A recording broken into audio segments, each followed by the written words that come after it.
Now, I don't know what to tell you other than the fact that I was unsurprisingly right about the Fallout show. It was going to be amazing, and I made a video about it before even the show came out, telling people that when we saw the trailer, when we saw the little snippet that they released, it was going to be a, a great show, an amazing show, and it did do that. It did become an amazing show. IMDb gave it a friggin' 8.7 out of 10. Rotten Tomatoes gave it a 94% out of 83 votes, but still, the show was great. The cast was amazing, and the character that, or the actor that I did not expect to see in it, and he was in it and he killed it, was Moises Aries, Rico from Hannah Montana. I did not expect this dude to be in the show at all because he was surprisingly not seen in any of the trailers or anything. When I saw him, the moment I did, I was like, what the hell's Rico doing here? And Rico did the part justice. He played the beautiful vault nerd, the person with the high intelligence, hacking into stuff. And they did do the hacking. That's the fun part. And then you got Lucy McLean, the ghoul, Maximus. The aesthetic was amazing. Even though, yes, it was based around the Fallout 4 aesthetic, and there are a lot of people that don't like that. It felt a little too bright for some people. But other than that, I don't understand how you can find a way to hate this show. I can't. I want you to look for one. I want you to tell me why you don't like this show, because I cannot find a reason. Because there were people just rage baiting hard, posting out of context clips from the show on Twitter, complaining about non-issues about the show, about certain moments that could be easily debunked. This show is canon. That's the amazing part. Because of the fact that it's canon and it's not part of like a split universe, they have to adhere by the rules of the original timeline, of the Fallout 1, 2, 3, 4 New Vegas timeline. And they did. I believe they did. Even if they had to change certain things just to make sure that everybody understands these things are set in stone, they work perfectly. I did not question it. But I will talk about some things I did question in the beginning, but then when I I don't want to say dumbed down my brain, but when I thought about it as if I am playing the show, like playing the game, it kind of made sense to me. And this will now go into slight spoiler, and then close to the end, it will jump into some major spoilers. So that's your warning from here. So I'll give it a couple of seconds, just... You here? All right, let's jump into it. My first thing that I wanted to just take off my mind is the way Lucy acts in the show when it comes to seeing certain moments when, in the beginning, when the Raiders attack, and how it felt very weird that she didn't react a different way, how she was just combat ready. And I was thinking about it, like, why would she act that way? She's a vault dweller. She's lived her whole life in the vault. Why would she know what a raider is? It doesn't make sense. And the way she's fighting and how she gets stabbed and how the stim pack just stab it in and it heals it. And then I started thinking about how it works in the games. How when you want to fix a broken limb using a stim pack, you really are just stabbing it into like a drained out health part of your limb. And then it just gets better. That's literally what it does. And how she acts when she fights and stuff like that, well, it kind of makes sense because we, in Fallout 3 specifically, and Fallout 4 to a certain degree, we are vault dwellers, but the moment we get a gun in our hands, we're just ready. We're just ready. We don't care what's ahead of us. We're not freaking out at every moment. We're talking to everybody in some calm, certain manner. We're just ready to go into the game. And that's how Lucy acted. Maybe there is a slight suspension of belief in that moment, but it makes sense game-wise, I guess, if you want to look at it that way. The other thing that really confused me, and it also comes back to Lucy, is when the ghoul cuts off her index finger.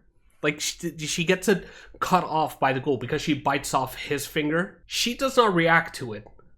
It's just a thing that happens. It's not even a shock value thing. It's just she gets cut off and there's no reaction. The implication, I guess, was because of the amount of time she spent outside and she ended up starting to drink the radiated water and stuff like that, she started to feel some of the effects of that, which is why Maximus, whenever she helps him out of the pulled out fusion core power armor, that's a cool thing.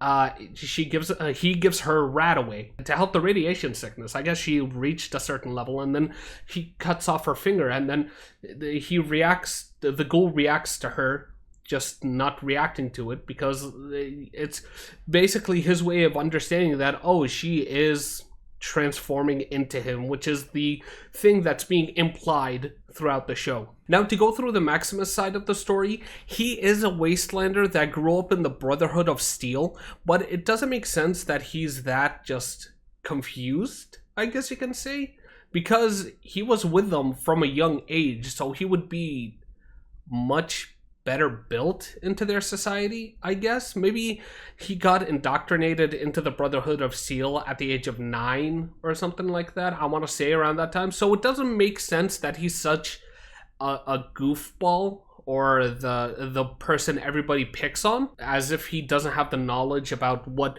pre-war tech looks like. But that's what they did with the character. The ghoul is an interesting character because this is canon to the story, so everything that's being implied through the ghoul, the backstory of his and the present to the show, I mean, it's being implied that the Vault Boy is based on him, I guess, because of the thumbs up thing. We got to see Mr. House as the Robco CEO, I believe, which is a really cool thing. I did not pay attention to. Like, I saw the scene and I was in the whole thing, but I missed that small part of the New Vegas lore that Mr. House was the CEO of Robco. Norman McLean, he was a great character. He was basically the other side to Lucy, where Lucy was like the gunslinging in the Wild Wasteland, and the yin, the yang being the tunnel rat, the vault dweller, tunnel rat, high intelligence, hacking into stuff. Not lockpicking though, that was weird. We never saw anybody lockpick, but it doesn't matter. Out of all the stories and the characters, in my eyes, it can be different for you, and I would love to hear what you have to say about this. In my eyes, Maximus was the weakest character. Everybody had a more thought out storyline or a character progression for all of them, but Maximus, he felt kind of like he straight up just felt like a weak coward. There was the progression where it turns out like, it's the whole like Spider-Man, Iron Man thing. You are nothing without the armor. He had that small progression, but it was not character progression. It was like a military progression type thing, if you understand what I mean. And the character that everybody probably loved, and I do love him to a certain level, the Ghoul. Like, the Ghoul was a really good character, and he basically had VATS on command, because in-game VATS is tied to the Pip-Boy, but if you look at how a straight shooter the Ghoul was, Cooper, he knew exactly where to hit those power armors. He knew exactly how to aim for those raiders in Philly. I would love to go through all of the little Easter eggs and stuff like that. Maybe I will in a different video. We can sit down and look through all the Easter eggs within the show, because there were a lot of small things that had really just like look at that, that's perfect. The biggest issue that could also be a whole video by itself is what they did to New Vegas. I will say the complaints about New Vegas is completely unfounded, and how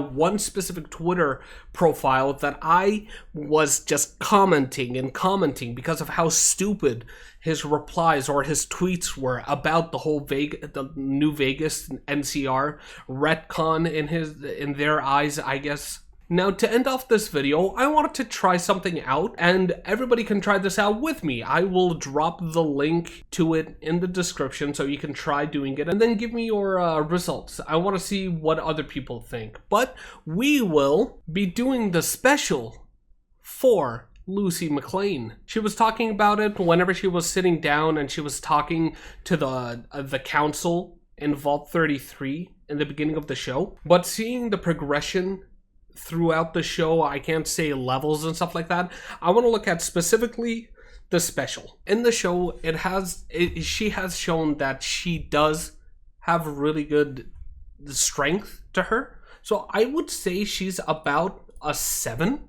I would say she's a 7. And then when it came to perception, let's knock it down to 6. Perception, though, I think she would be a 7 or an 8.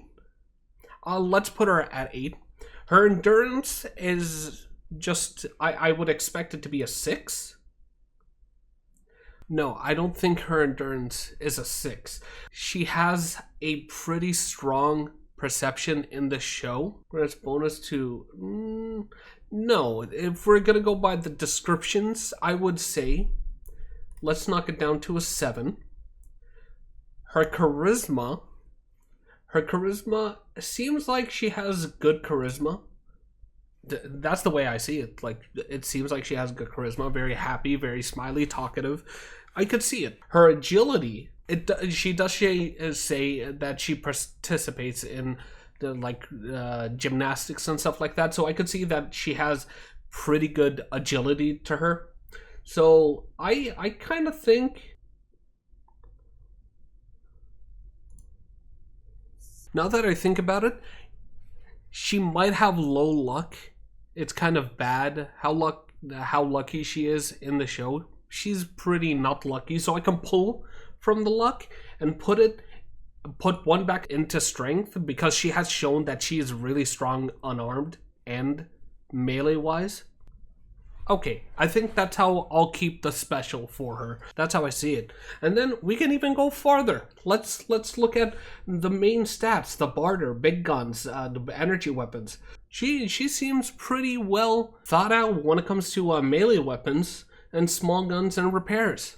We could do one for Norman, but I would love to see everybody else to try it out. So that's how I see it as of right now. I enjoyed Fallout the series. I really did, and it's much better than the current video game adaptations, honestly. I will say, though, I did not watch The Last of Us because it wasn't really in the realm. I liked the game, but it wasn't a show that I was looking forward to watching it. But Fallout was definitely something that I wanted to watch, and I can tell you that it is much better than whatever they did to Halo. Like, I'm sorry, but what they did to Halo was very wrong. It deserved much better, but they wanted to play the little thing where, oh, it's a separate universe so they can enjoy the story. Oh, they take pride in never playing the game or reading the books. Good job. But the surprising thing that I will say, just before I end the video off, it might be more lore accurate than Arcane. Because before anybody starts hating, if anybody got this far into the video and actually cared, thank you, by the way. Really, thank you. What I mean by that is the power of Arcane's storytelling, or how they built the stories in Arcane. They had to rewrite the lores of the game so they can be in the universe of Arcane. They literally said, oh, it was such a good universe, we can't let it go. We want to now try to build a one universe lore. And it all happened because of Arcane. And they are retconning, they are changing, they're doing everything to make sure now Arcane is canon. The Fallout show, the director did a really good job. I believe his name was Jonathan Nolan. I was almost right. He did a really good job. And yeah, I'll repeat what I just said. Fallout, the show, was more lore accurate than Arcane, League of Legends. But hey, that's my opinion. And you can disagree with that. Definitely, I don't mind it. I want to hear what you guys think. Hey, if you like this video, why not drop a like and subscribe? If you didn't like this video, I'm not telling you not to dislike it. You can go right ahead. And I hope to see you here next time. See you.